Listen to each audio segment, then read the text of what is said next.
शांताकारं भुजंगशयनं पद्मनाभं सुरेशं विश्वाधारं गगनसदृशं मेघवर्णं शुभांगं लक्ष्मीकान्तं कमलनयनं योगिभिध्यानगम्यं वंदे विष्णु भवभयहरं सर्वलोकैकनाथं।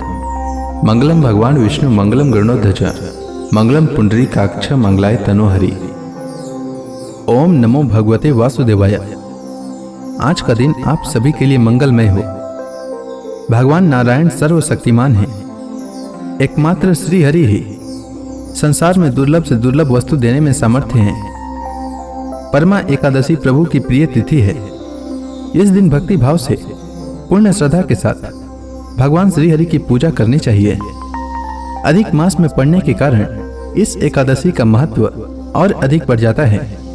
अधिक मास को सभी महीनों का राजा माना जाता है।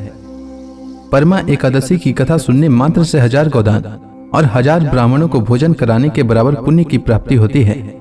इसलिए परमा एकादशी के दिन परमा एकादशी व्रत की कथा अवश्य सुनना चाहिए, साथ ही दूसरों को भी सुनाना चाहिए। तो आइए सुनते हैं परमा एकादशी व्रत की कथा। परमा एकादशी व्रत की कथा के अनुसार महाराज युधिष्ठिर ने भगवान श्री कृष्ण से कहा, हे कमल नयन, अब आप अधिक मास के कृष्ण पक्ष की एकादशी का नाम तथा उसके व्रत का विधान बताने की कृपा करें। इसमें किस देवता का पूजन किया जाता है तथा इसके व्रत से किस फल की प्राप्ति होती है। भगवान श्री कृष्ण ने कहा, हे युधिष्ठिर, अधिक मास के कृष्ण पक्ष में जो एकादशी आती है वह परमा एकादशी कहलाती है। इसके व्रत से सभी पाप नष्ट हो जाते हैं तथा मनुष्य को इस लोक में सुख और परलोक में सद्गति प्राप्त होती है। इसका व्रत पूर्व में कहे हुए विधानानुसार करना चाहिए और भगवान विष्णु को धूप, दीप, नैवेद्य और पुष्प आदि से पूजन करना चाहिए। इस एकादशी की पावन कथा जो कि महर्षियों के साथ काम्पिल्य नगरी में हुई थी वह मैं तुमसे कहता हूं, ध्यान पूर्वक श्रवण करो। काम्पिल्य नगरी में सुमेधा नाम का एक अत्यंत धर्मात्मा ब्राह्मण रहता था। उसकी स्त्री अत्यंत पवित्र तथा पतिव्रता थी। किसी पूर्व पाप के कारण वह दंपति अत्यंत दरिद्रता का जीवन व्यतीत कर रहे थे। ब्राह्मण को भिक्षा मांगने पर भी भिक्षा नहीं मिलती थी। उस ब्राह्मण की पत्नी वस्त्रों से रहित होते हुए भी अपने पति की सेवा करती थी तथा अतिथि को अन्न देकर स्वयं भूखी रह जाती थी और पति से कभी किसी वस्तु की मांग नहीं करती थी। दोनों पति पत्नी घोर दरिद्रता का जीवन व्यतीत कर रहे थे। एक दिन ब्राह्मण अपनी स्त्री से बोला, हे प्रिय, जब मैं धनवानों से धन की याचना करता हूँ तो वह मुझे मना कर देते हैं। गृहस्थी धन के बिना नहीं चलती, इसलिए यदि तुम्हारी सम्मति हो तो मैं परदेश जाकर कुछ काम करूं, क्योंकि विद्वानों ने कर्म की प्रशंसा की है। ब्राह्मण की पत्नी ने विनीत भाव से कहा, हे स्वामी, मैं आपकी दासी हूँ। पति अच्छा और बुरा जो कुछ भी कहे पत्नी को वही करना चाहिए। मनुष्य को पूर्व जन्म में किए कर्मों का फल मिलता है। सुमेरु पर्वत पर रहते हुए भी मनुष्य को बिना भाग्य के स्वर्ण नहीं मिलता। पूर्व जन्म में जो मनुष्य विद्या और भूमि दान करते हैं उन्हें अगले जन्म में विद्या और भूमि की प्राप्ति होती है। ईश्वर ने भाग्य में जो कुछ लिखा है उसे टाला नहीं जा सकता। यदि कोई मनुष्य दान नहीं करता तो प्रभु उसे केवल अन्न ही देते हैं। इसलिए आपको इसी स्थान पर रहना चाहिए, क्योंकि मैं आपका विछोह नहीं सह सकती।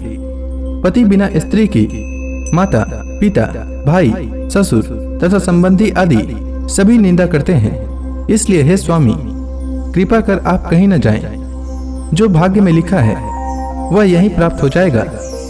स्त्री की सलाह मानकर ब्राह्मण प्रदेश नहीं गया। इसी प्रकार समय बीतता रहा। एक बार कौंडिन्य ऋषि वहां आए। ऋषि को देखकर ब्राह्मण सुमेधा और उसकी स्त्री ने उन्हें प्रणाम किया और बोले, आज हम धन्य हुए, आपके दर्शन से हमारा जीवन सफल हुआ। ऋषि को उन्होंने आसन तथा भोजन दिया। भोजन देने के बाद पतिव्रता ब्राह्मणी ने कहा, हे ऋषिवर, कृपा कर आप मुझे दरिद्रता का नाश करने की विधि बतलाइए। मैंने अपने पति को प्रदेश में जाकर धन कमाने से रोका है। मेरे भाग्य से आप आ गए हैं। मुझे पूर्ण विश्वास है यह मेरी दरिद्रता शीघ्र ही नष्ट हो जाएगी। अतः आप हमारी दरिद्रता नष्ट करने के लिए कोई उपाय बताएं। ब्राह्मणी की बात सुन कौंडिन्य ऋषि बोले, हे ब्राह्मणी, अधिक मास की कृष्ण पक्ष की परम एकादशी के व्रत से सभी पाप, दुख और दरिद्रता आदि नष्ट हो जाते हैं। जो मनुष्य इस व्रत को करता है वह धनवान हो जाता है। इस व्रत में नित्य गायन आदि सहित रात्रि जागरण करना चाहिए। भगवान शंकर ने कुबेर जी को इसी व्रत के करने से धनाध्यक्ष बना दिया था। इसी व्रत के प्रभाव से सत्यवादी राजा हरिश्चंद्र को पुत्र, स्त्री और राज्य की प्राप्ति हुई थी। तदुपरांत कौंडिन्य ऋषि ने उन्हें एकादशी के व्रत का समस्त विधान का सुनाया। ऋषि ने कहा, हे ब्राह्मणी, पंचरात्रि व्रत इससे भी अधिक उत्तम है। परम एकादशी के दिन प्रातःकाल नित्य कर्म से निवृत्त होकर विधान पूर्वक पंचरात्रि व्रत का आरंभ करना चाहिए। जो मनुष्य 5 दिन तक निर्जल व्रत करते हैं वे अपने माता पिता और स्त्री सहित स्वर्ग लोक को जाते हैं। जो मनुष्य 5 दिन तक संध्या को भोजन करते हैं वे स्वर्ग को जाते हैं। जो मनुष्य स्नान करके 5 दिन तक ब्राह्मणों को भोजन कराते हैं वे समस्त संसार को भोजन कराने का फल पाते हैं। जो मनुष्य इस व्रत में अश्वदान करते हैं उन्हें तीनों लोकों को दान करने का फल मिलता है। जो मनुष्य उत्तम ब्राह्मण को तिल दान करते हैं वे तिल की संख्या के बराबर वर्षों तक विष्णु लोक में वास करते हैं।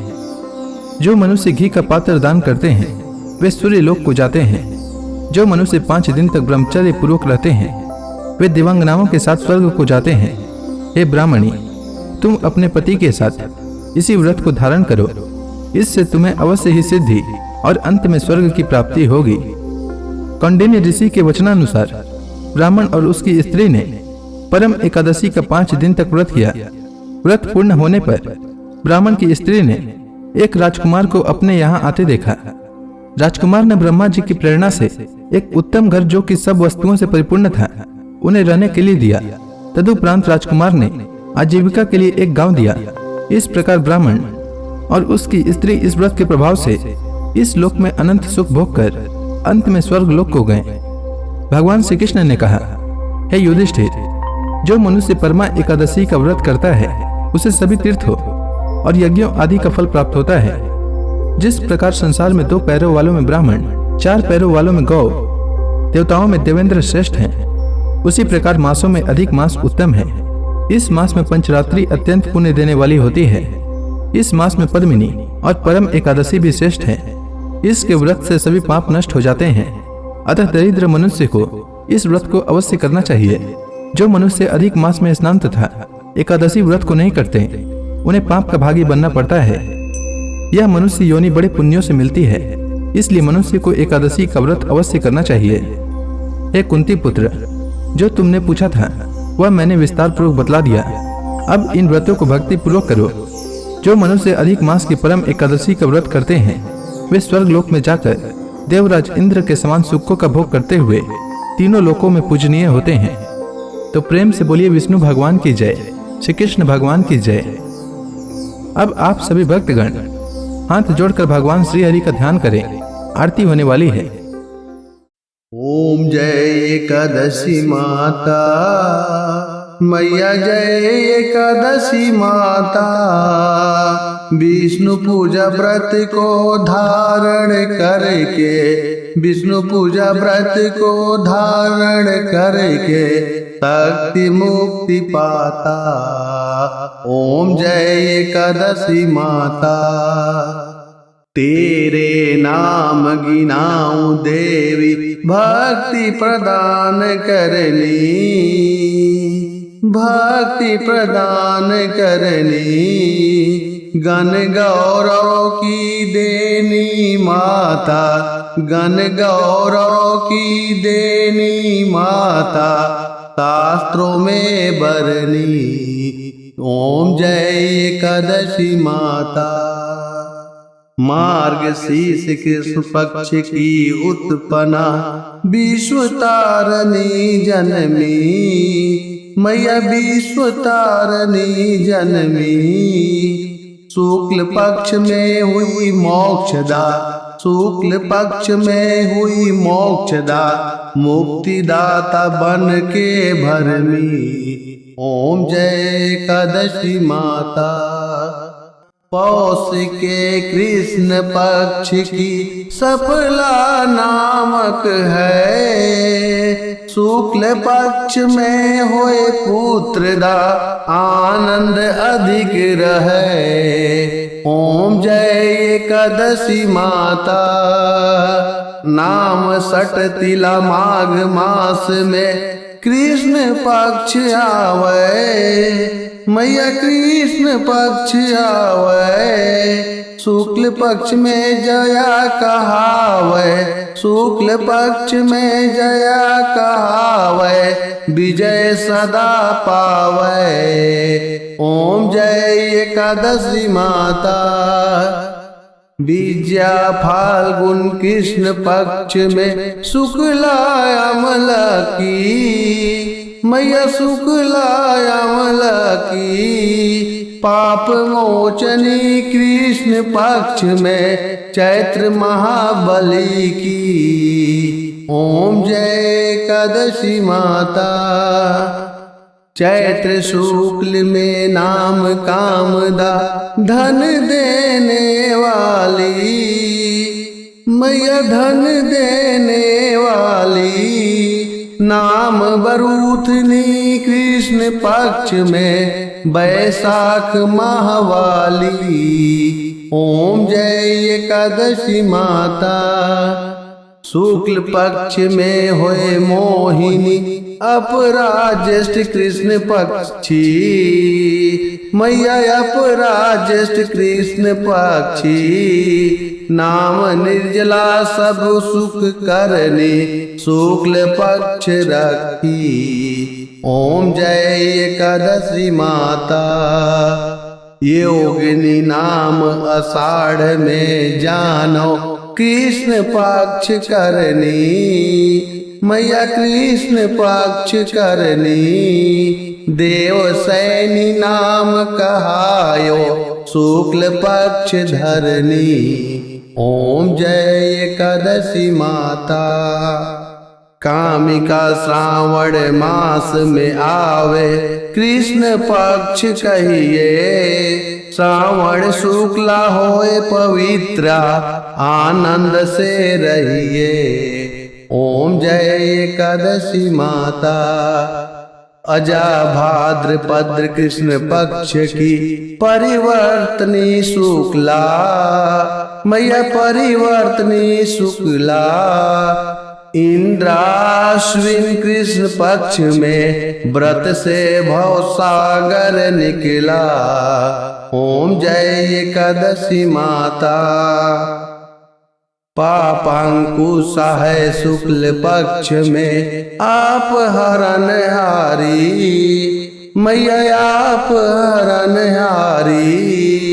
रमा मास कार्तिक में आवे सुखदायक भारी। ओम जय एकादशी माता। देवोत्थान शुक्ल पक्ष की दुख नाशक मैया। पावन मास में करो विनती पार करो नैया। ओम जय एकादशी माता। परमा कृष्ण पक्ष में होती जन मंगल करनी, मैया जन मंगल करनी। शुक्ल मास में होए पद्धिनी दुख दरिद्र हरनी। ओम जय एकादशी माता। जो कोई आरती एकादशी की भक्ति सहित गावे, मैया भक्ति सहित गावे। जन गुरु दिता स्वर्गवासा निश्चय वह पावे। ओम जय एकादशी माता। तो प्रेम से बोलिए विष्णु भगवान की जय, माता लक्ष्मी की जय।